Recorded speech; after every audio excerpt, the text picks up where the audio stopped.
क्या योगी आदित्यनाथ को दिल्ली बुलाया जाएगा? क्या योगी आदित्यनाथ यूपी के सीएम की पोस्ट से इस्तीफा दे देंगे? क्या योगी आदित्यनाथ को देश का रक्षा मंत्री बना दिया जाएगा? क्या बीजेपी 2027 में योगी आदित्यनाथ के ही नेतृत्व में चुनाव लड़ेगी? और अगर चुनाव लड़ी और एनडीए यूपी में सत्ता में आई तो क्या योगी ही अगले मुख्यमंत्री बनेंगे, एक बार फिर से मुख्यमंत्री पद की शपथ लेंगे? नमस्कार दोस्तों, मैं हूं अनूप श्रीवास्तव और आप देख रहे हैं न्यूज नशा। दोस्तों, ये तमाम सवाल पिछले कई महीनों से सोशल मीडिया पर तैर रहे हैं, वायरल हो रहे हैं। तमाम तरह की अटकलें लगाई जा रही है, कयास लगाए जा रहे हैं, लेकिन इन तमाम अटकलों और कयासों का अमित शाह ने सदन में अखिलेश यादव के एक सवाल के जवाब में दे दिया। अमित शाह ने साफ कर दिया कि 2027 में योगी आदित्यनाथ ही रिपीट होंगे। आपको याद होगा कि पिछले कई अपने इंटरव्यू में, चाहे वो एनआई के साथ एक पॉडकास्ट हो, चाहे वो हाल ही में पीटीआई के साथ एक इंटरव्यू हो, या सार्वजनिक मंचों पर भी योगी ने कहा कि राजनीति इनका फुल टाइम जॉब नहीं है, मैं तो एक योगी हूं। साथ ही साथ उन्होंने इस बात से भी इनकार किया कि बीजेपी के शीर्ष नेतृत्व यानी अमित शाह या नरेंद्र मोदी, प्रधानमंत्री नरेंद्र मोदी के साथ उनके कोई मतभेद हैं या जेपी नड्डा के साथ उनकी कोई अनबन है। अब अमित शाह के इस जवाब के बाद मुझे लगता है कि इन सारे सवालों के जवाब लोगों को मिल गए, उन लोगों को जो सोशल मीडिया पर ये एक ट्रोल कर रहे थे या एक कैंपेन चला रहे थे कि योगी आदित्यनाथ को उत्तर प्रदेश से हटाया जा रहा है। यानी अब 2027 का चुनाव भी बीजेपी योगी आदित्यनाथ के ही नेतृत्व में लड़ने जा रही है। ठीक उसी तरह जिस तरह बिहार में नीतीश कुमार के नेतृत्व में चुनाव लड़ने जा रही है। बिहार में अमित शाह ने इस बात को नहीं दोहराया या नहीं कहा कि नीतीश कुमार अगले मुख्यमंत्री होंगे या नीतीश कुमार ही मुख्यमंत्री पद की शपथ लेंगे, लेकिन उन्होंने कहा कि एनडीए मिलकर चुनाव लड़ेगी और 225 सीटों पर जीत हासिल करने का लक्ष्य प्राप्त करेगी। लेकिन यूपी के बारे में उन्होंने कह दिया कि योगी आदित्यनाथ रिपीट होंगे, वो भी सदन में, और वो भी विपक्ष के यानी यूपी में बीजेपी के सबसे बड़े जो अपोजिशन पार्टी समाजवादी पार्टी है उसके सुप्रीमो अखिलेश यादव के सवाल के जवाब में। जाहिर सी बात है, अखिलेश यादव को तो जवाब मिल ही गया, साथ ही साथ उन लोगों को भी जवाब मिल गया जो योगी के खिलाफ कैंपेन चला रहे थे। बहुत दिनों से ये बात कही जा रही थी, जब से योगी आदित्यनाथ मुख्यमंत्री बने उसी समय से ये तमाम अटकलें चली आ रही थी कि योगी की अमित शाह से नहीं बन रही है। बहुत सारे उदाहरण भी दिए गए और उन उदाहरणों के जरिए ये साबित करने की कोशिश की गई कि योगी आदित्यनाथ और अमित शाह के बीच जो रिश्ते हैं वो मधुर नहीं है। लेकिन पिछले दिनों जिस तरह से अमित शाह महाकुंभ में आए और योगी जी उनके साथ गए, स्नान किया, सब कुछ किया, उनसे बातें की, और जिस तरह से अमित शाह ने सदन में कल बयान दे दिया, उससे अब ये साफ हो गया कि 2027 में अगर बीजेपी या एनडीए उत्तर प्रदेश में चुनाव जीतती है तो योगी आदित्यनाथ ही एक बार फिर से मुख्यमंत्री होंगे, अगर कोई बहुत बड़ा उलटफेर या परिवर्तन नहीं हुआ तो।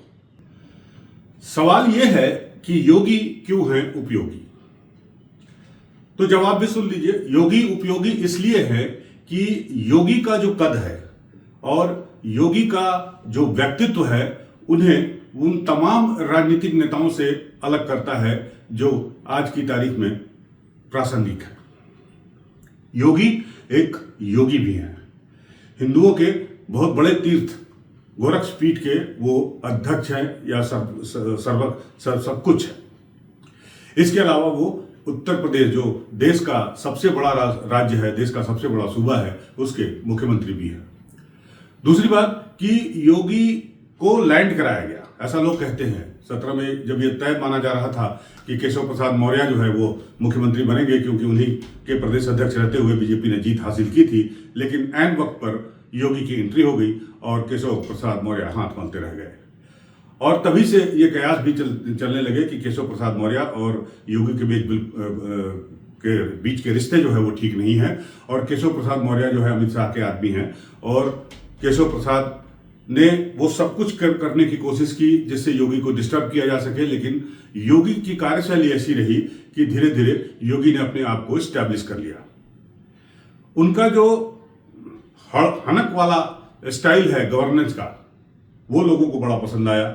साथ ही साथ लॉ एंड ऑर्डर जो कि एक इशू हमेशा से रहा है यूपी में, उसको उन्होंने पटरी पर लाने की भरपूर कोशिश की और इसका फायदा उन्हें 2022 के चुनाव में मिला, जब बीजेपी बम्पर जीत के साथ वापस सत्ता में आई और दोबारा योगी ने मुख्यमंत्री पद की शपथ ली।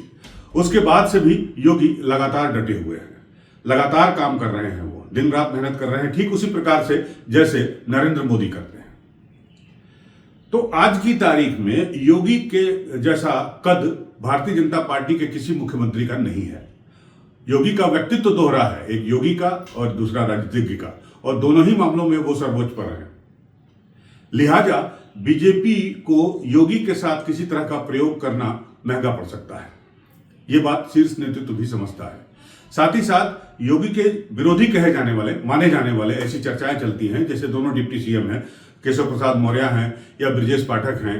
ब्रजेश पाठक का तो होल्ड भी है, माफ कीजिएगा, केशव प्रसाद मौर्य का तो होल्ड भी है, ओबीसी के नेता माने जाते हैं। हालांकि वो चुनाव हार गए पल्लवी पटेल से, लेकिन बावजूद उन्हें डिप्टी सीएम बनाए रखा गया और बैलेंस बनाया गया जाति की राजनीति को लेकर बीजेपी के शीर्ष नेतृत्व के द्वारा। उधर ब्रजेश पाठक ब्राह्मण चेहरा है और ब्राह्मण चेहरा होने के नाते उन्हें डिप्टी सीएम का पद ऑफर किया गया और वो भी लगातार मेहनत करते रहे हैं और अपना प्रभाव जो है अगली जातियों में बढ़ा रहे हैं। इन दोनों का अपना महत्व है, लेकिन इन दोनों को हमेशा से ये कहा गया कि ये योगी के विरोधी हैं, अमित शाह के खेमे के हैं, मुख्यमंत्री बनना चाहते हैं, योगी को हटाना चाहते हैं। लेकिन अब जबकि जो इनके आका माने जाते हैं यानी गृह मंत्री अमित शाह, उनके बयान के बाद मुझे लगता है कि अगर ये दोनों किसी प्रकार की कोशिश कर भी रहे हैं अपना प्रभुत्व बढ़ाने की, अपना वजन बढ़ाने की, अपना कद बढ़ाने की, तो वो कोशिशें अब शांत हो जाएंगी। योगी आदित्यनाथ आज जिस मुकाम पर हैं, उस मुकाम पर पहुंचने के लिए उन्होंने स्वयं से मेहनत की है, करके दिखाया है और अभी बहुत कुछ करना बाकी है। योगी को यूपी में अभी एजुकेशन के क्षेत्र में बहुत कुछ करना बाकी है, मेडिकल के क्षेत्र में बहुत कुछ करना बाकी है, मेडिकल और पब्लिक हेल्थ के सिलसिले में, साथ ही साथ रोजगार और निवेश, इस पर भी काफी ध्यान देना है ताकि युवाओं को नौकरी मिल सके, युवाओं को रोजगार मिल सके।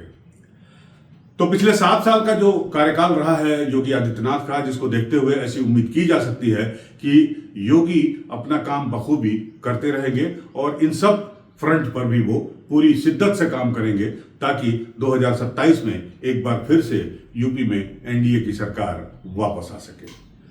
बनी रहेगी हमारी नजर, आप भी हमारे साथ बने रहिए। मिलते हैं आपसे अगले वीडियो में, तब तक के लिए नमस्कार, जय हिंद। और आप हमसे जुड़े रहने के लिए सब्सक्राइब करें YouTube पर, फॉलो करें Twitter पर और लाइक करें Facebook पर। और ज्यादा जानकारी के लिए आपको टाइप करना होगा सिर्फ न्यूज नशा।